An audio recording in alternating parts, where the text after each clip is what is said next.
Հայաստանին պետք է ոչ թե ժամանակավոր, այլ երկարատև եւ արժանապատիվ խաղաղություն, իսկ դա հնարավոր է ուժեղ ղեկավարի դեպքում։ Կենտրոն հեռուստաընկերությանը տված հարցազրույցի ընթացքում ասել է Ուժեղ Հայաստան կուսակցության խորհրդի անդամ Նարեկ Կարապետյանը։ Նրա խոսքով այսօր կա իրողությունները փոխելու պատմական հնարավորություն։ Ուժեղ Հայաստանը Սամվել Կարապետյանի գլխավորությամբ առաջարկում է ուժեղ եւ անվտանգ Հայաստան կառուցելու տեսլականը։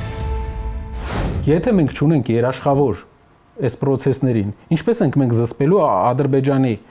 ավելի ինքնավստահ, օր-օրի ավելի ինքնավստահ դառնող նախագահի նկրտումները։ Այդ թուղթը չի արժանալ ոչ մի բան, եթե չկա երաշխավոր մեկից ավելի։ Ուժեղ Հայաստան կուսակցությունը օրեր առաջ ներկայացրեց Հայաստանի անվտանգության նոր հայեցակարգը, հիմնված 6 առանցքային ուղղությունների վրա՝ ուժեղ դիվանագիտություն, ժամանակակից եւ մարտունակ բանակ, պաշտպանված երկինք, խելացի սահմաններ, արժանապատիվ զինծառայություն եւ զարգացած տեղական ռազմաարդյունաբերություն։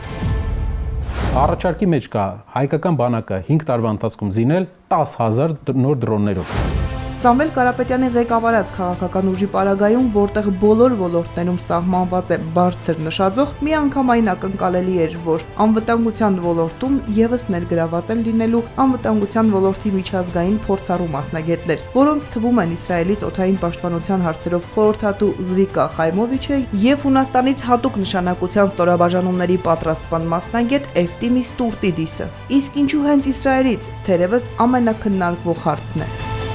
Եկեք ընտրենք, թե որ երկրից պետք է գար։ Շվեյցարիայից, պարոն Մելքոմյան, Շվեյցարիայից կարող ենք բերել մարդ։ Շվեյցարիայի հակաօդային պաշտպանությունը ինչ որ գործ արել է վերջ 200 տարում։ Եթե մենք չենք բերում աշխարհի լավագույն մասնագետներին, որ պաշտպանի մեր տղաներին, մեր զինվորների կյանքը, դու պատկերացնում ես, մենք խրամատում ենք, մեր գլխի վրա բայրակտար է, այդ ժամանակ կմտածենք, ասենք Իսրայելից է, թե Սլովենիայից է։ Չկա աշխարհում ավելի էֆեկտիվ համակարգ, քան իրենք են կառուցել։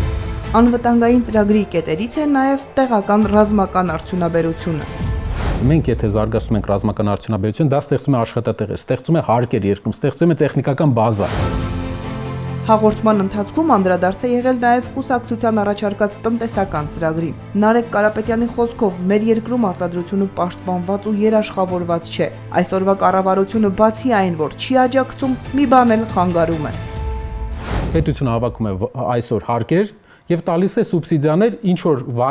բանկերի տոկոսների համար։ Դա պետական քաղաքականություն չի։ Արտադրությունները Հայաստանում պաշտպանված չի, արտադրողի ապրանքը պաշտպանված չի։ Հաղորդավարի դիտարկմանը, թե Հայաստանի ներդրումային միջավայրը հասել է անհեթեթ մակարդակի եւ ինչու Հայաստանը պղնձամոլիբդենի ոլորտում ունենալով ներդրումների լայն հնարավորություն, դեռևս միայն պղնձի խտանյութն է արտահանում, հարցին Նարեկ Կարապետյանը պատասխանել է. Հայաստանի այսօրվա իշխանության պարագայում որևէ լուրջ ներդրող չի գա։ Ներդրումը այդտեղ հարյուրավոր միլիոններ է։ Ով ներդրում կանի Հայաստանում հարյուրավոր միլիոններ, հաշվի առնելով Հեցի օրինակը, Հայ Փոստի օրինակը, Նիկոլ Փաշինյանի կառավարության ժամանակ։ Նարեկ Կարապետյանի խոսքով ուժեղ Հայաստանի ամբիցիան հարուստ, ուժեղ, անվտանգ եւ խաղաղ երկիր ունենալն է։ Մեր ամբիցիան հարուստ երկիր ունենալն է, լավ ապրող մարդկանց երկիր ունենալն է։ Մեր հայրենակիցները թող կասկած չունենան, որ 3 միլիոն բնակության մեր հայրենիքը լավ ապրելու։ Ուղղակի պետքա տնտեսական ղեկավարներ երկրին։